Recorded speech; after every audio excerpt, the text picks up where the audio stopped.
Ayan. Bali, magluluto tayo ng sinigaw na baboy. Pero ang sahog ko ay upo at saka okra. Kasi bawal sa akin ng mga dahon. Basta lahat ng dahon ay bawal sa akin. Okay?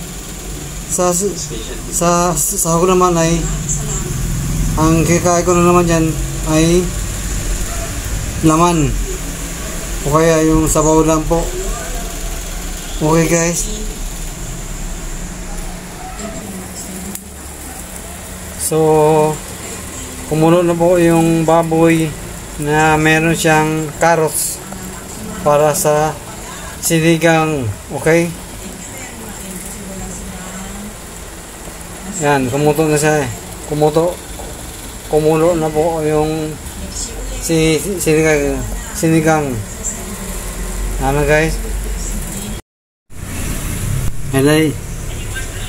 Hello guys.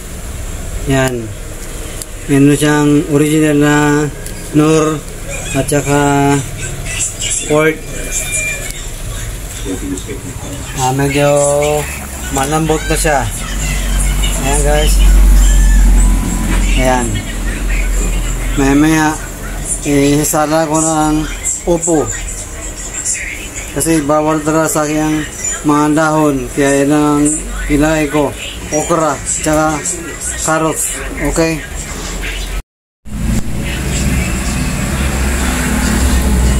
ayan guys, bali nilagay ko na po yung upo. Maya maluto na po siya.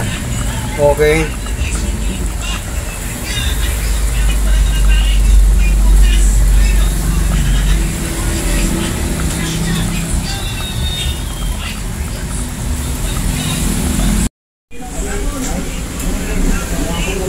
hello guys, yan, luto na at saka manlambot na po yung sinigang na merong upo at saka carrots, okra.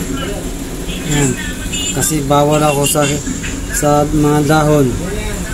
Okay guys, salamat po, thank you for watching.